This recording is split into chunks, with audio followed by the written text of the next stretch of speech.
Warm welcome, Markus Termin, Astrologisches Stundenbuch. This is the 28th of February 2024. Let's have a look at the chart. It's interesting today. As I'm speaking, we are in a void moon again, and this is probably the longest void moon of the year. It started at the night at 2 o'clock in this morning, and it will last until tomorrow 4 o'clock in the morning. That means there's a kind of a vacuum situation of the aspects. Maybe that's a good day to hold in and to say, well, let's make deep thinking. Let's go down to the roots. The sea is calm, we don't have to over-exaggerate anything, and let's get into a clearing, that might be a clearing phase. And interesting enough, as this occurs, and this is the magic I love the most in astrology, we have the conjunction of Mercury and Saturn and the Sun in the sign of Pisces. Now, a conjunction with Saturn is always a serious thing. It's not fun jumping around. It's a seriousness out there in the air, in the atmosphere. But the conjunction with Mercury at the same time is always a clear position in how are we going to say it? Like the Mercury conjunction with Saturn, it doesn't make thoughts easy flow, but it makes them serious and puts them on the point, which is interesting for real science, for politics, for overview of reality in general, But that's not all what is happening today. There's more. As I said, the reception in between Venus in the sign of Aquarius, still in the sign of Aquarius until the 11th of March, to Jupiter in the sign of Taurus, though they have a square position which puts a lot of aggressive energy in between the questions of being and having, quoting Erich Fromm here. You might know this philosophical author from Germany.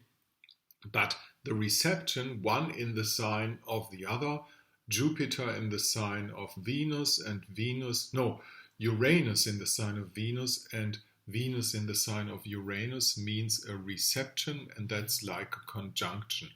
That means we have the freedom bird, as we call it, Uranus-Venus, being in a close relationship at least until the 11th of March. Now do something with that.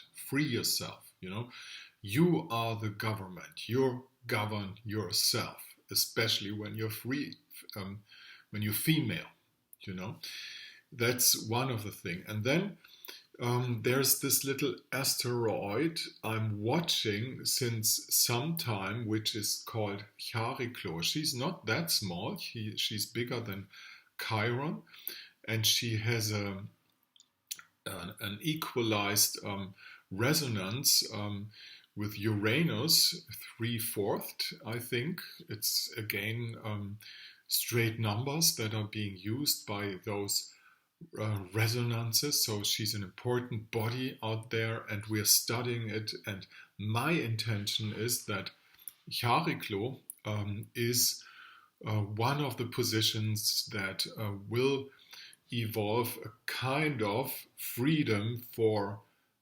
women, especially for women and for men too, that we can't even imagine how it works now, because it's all beyond cliches, it's all beyond styles, it's all beyond feminism. It doesn't have anything to do with that. It's a kind of natural purity coming in by Venus and Chariklo conjunction, I hope.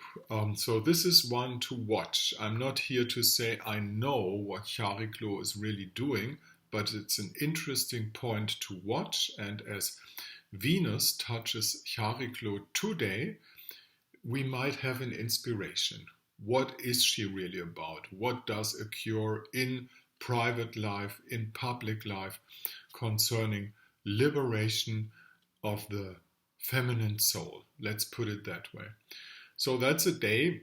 Things are happening, lots of, it's like a clockwork, this is this little magical click in, we have the void moon, we have a clear aspect of Sun, Mercury and Saturn. It's a serious one, but whenever somebody meets the Sun, and in my opinion, it's no Kazimi, it's no being in the heart of the Sun, but maybe I'm wrong about that, seeing bridges to be constructed, for instance. If you have the construction of the Charles Bridge, for instance, in Prague, which is an old bridge, and she survived some big damages from floodings, was never destroyed in war, and they choose a chart for it. It's an electional chart, and it's the Sun in the sign of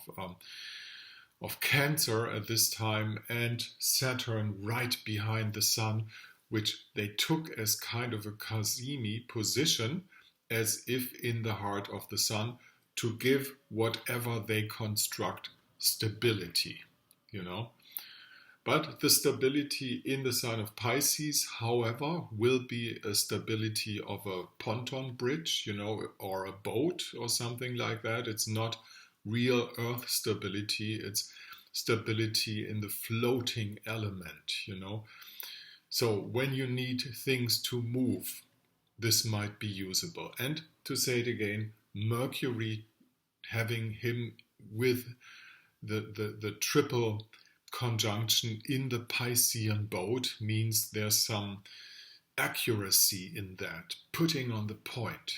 This is the vibe of today. Thank you very much for listening. This is Markus Termin, Astrologisches Stundenbuch. Get in contact with me if you like. Use this mail address. There's a DE at the end. That's the reason is why I'm German. I'm not speaking in my native language here, but I have a lot of Americans and Canadian clients, and I love to speak and to English, and I like to speak to American clients, and there's a lot of information to be exchanged on astrology. Down here you will find the conditions for a consultation. It's about, no, I'm not going to talk about money here, but you can look this up in my blog site. Thank you very much for listening. Markus Termin, the 28th of February 2024.